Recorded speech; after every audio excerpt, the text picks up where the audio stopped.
Salam alaikum. Nous allons voir la deuxième partie de la pollution de l'atmosphère, la destruction de la couche d'ozone O3 et les pluies acides. Alors concernant le premier volet, la destruction de la couche d'ozone O3, nous allons visualiser une vidéo qui va nous expliquer les caractéristiques de ce phénomène. L'ozone est un gaz de l'atmosphère concentré entre 20 et 30 km d'altitude. Il forme une enveloppe autour de la Terre, connue sous le nom de couche d'ozone. L'ozone est un gaz de couleur bleue, dont les molécules sont composées de 3 atomes d'oxygène. La couche d'ozone agit comme un véritable bouclier contre les rayons ultraviolets du Soleil. Les molécules d'ozone sont en effet capables d'absorber les rayons ultraviolets. Elles se décomposent alors en une molécule d'oxygène et un atome d'oxygène libre. Celui-ci peut réagir avec une autre molécule d'ozone et former 2 molécules d'oxygène. À son tour, une molécule d'oxygène peut absorber un rayon ultraviolet. Elle libère ainsi 2 atomes d'oxygène qui peuvent chacun régénérer une molécule d'ozone. Les réactions de destruction et de régénération de l'ozone s'équilibrent naturellement. Cependant, certains polluants atmosphériques favorisent la destruction des molécules d'ozone. À cause de cette pollution, la couche d'ozone s'amincit et nous protège moins efficacement contre les rayons ultraviolets du Soleil.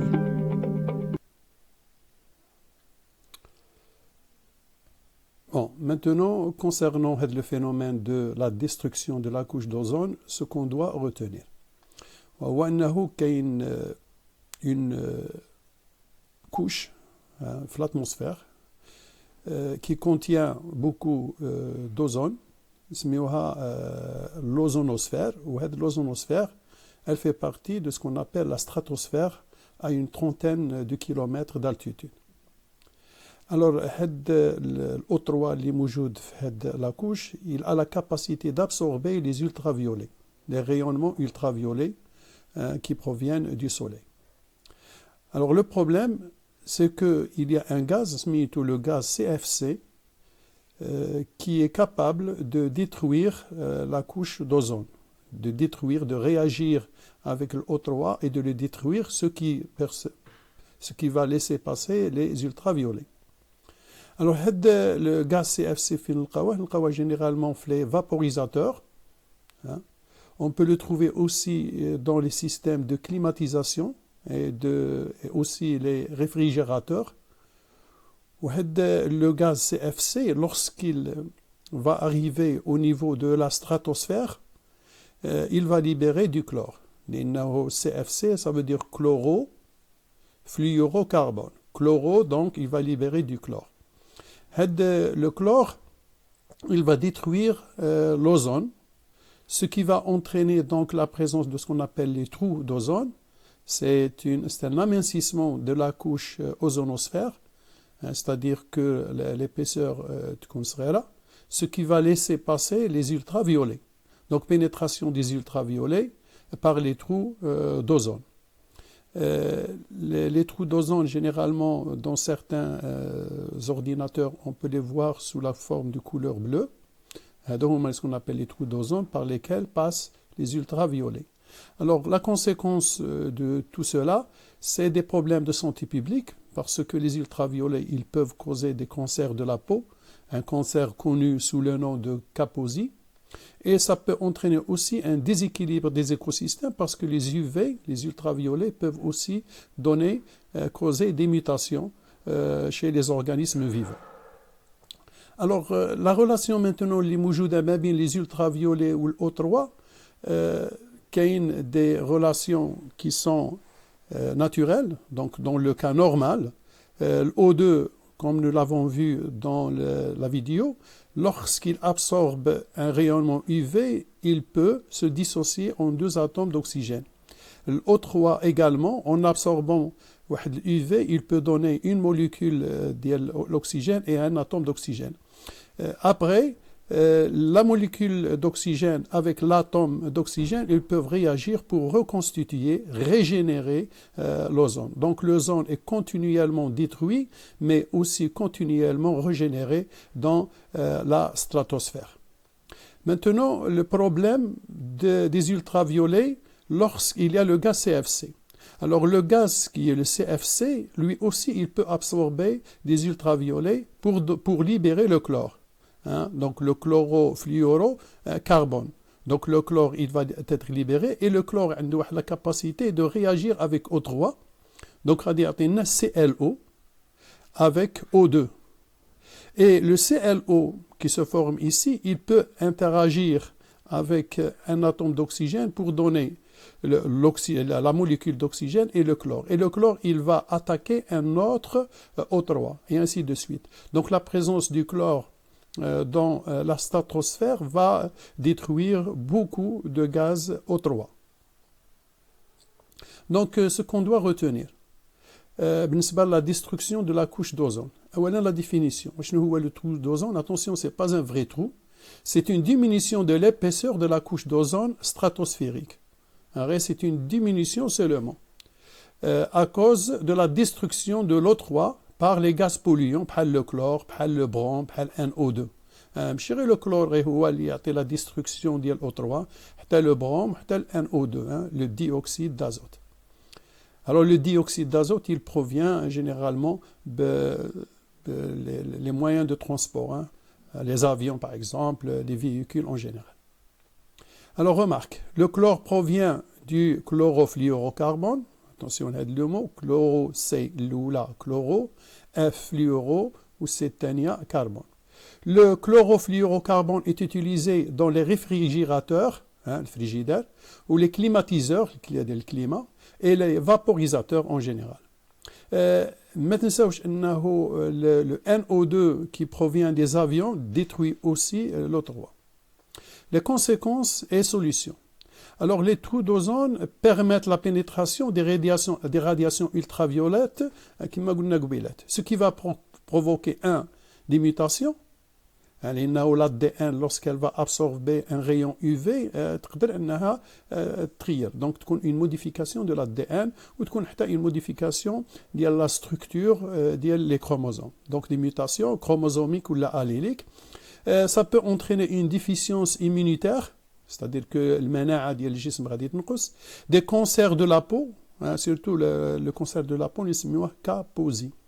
Qu'il y a un vieillissement précoce de la peau, الجلد ديال الوجه par exemple غادي يكون مجلد, donc فيه des rides. Qu'il y a une désinflammation de la cornée, au niveau des yeux. Donc, هادو كلشي les conséquences des ultraviolets. Alors, les solutions possibles, utilisation d'autres gaz de réfrigération autres que les CFC. وحاليا نلقاو بين les nouveaux réfrigérateurs ou les nouveaux climatiseurs n'utilisent pas le CFC. Diminution de la pollution par les gaz du transport et de l'industrie. Et bien sûr, diminuer le dégagement de NO2, qui provient des moyens de transport comme les avions. Maintenant, passons à la deuxième partie qui est les pluies acides.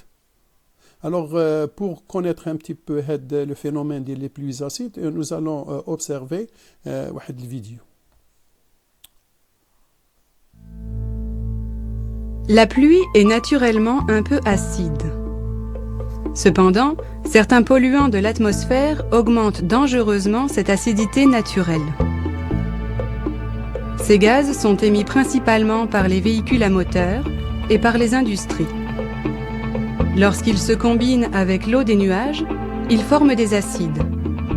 Poussés par les vents, les nuages transportent ces acides parfois à des milliers de kilomètres du lieu de pollution. Ils retombent alors sur Terre sous forme de pluie ou de neige acide. Les précipitations acides ont plusieurs effets néfastes. Elles s'attaquent aux végétaux, elles appauvrissent les sols et s'y infiltrent jusqu'à polluer la nappe phréatique.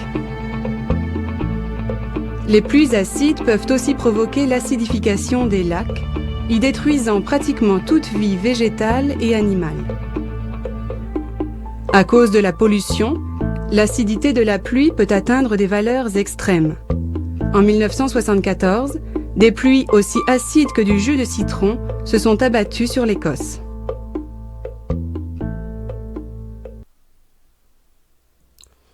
Alors, qu'est-ce qu'on doit retenir بالنسبة les pluies acides? Premièrement, les pluies acides, il faut comprendre بأنهم يجيو كما شفنا في la vidéo soit la présence de l'acide sulfurique ou l'acide nitrique dans l'eau des nuages. L'acide nitrique ou l'acide sulfurique, c'est le résultat de la réaction ديال SO2 مع الماء ديال les nuages ou la NO2 مع الماء ديال les nuages. وهاد SO2 NO2 il provient de l'industrie et du transport. La définition des pluies acides, ce sont des pluies saturées en acide nitrique et sulfurique formées par réaction entre l'eau des nuages H2O et les gaz polluants des industries et des transports SO2 et NO2. Alors les conséquences, qu'il y a une destruction des forêts, la mort des feuilles, donc diminution de la photosynthèse, donc la photosynthèse mécanique, donc la constitution, la fabrication de la matière organique ne va pas se faire. L'acidification du sol, ce qui affecte l'absorption des sels minéraux par les racines des plantes. On peut aussi avoir une acidification des eaux des lacs et des rivières, ce qui tue la faune, les poissons et la flore aquatique. La solution possible, on peut utiliser des filtres anti-pollution sur les cheminées des usines ou les pots d'échappement des voitures. On peut aussi faire une réduction de la consommation des énergies fossiles. SO2, NO2, la plupart ils proviennent de la combustion le pétrole. Remplacement par des énergies propres qui ne sont pas polluantes, et même par exemple l'énergie nucléaire, elle aussi ne donne pas les pluies acides. Bon, le résumé donc تلقاوه موجود في le document. Vous pouvez donc le télécharger. Vous allez trouver le lien dans la description au-dessous. En même temps, vous allez trouver un QCM que vous pouvez faire et me l'envoyer comme d'habitude.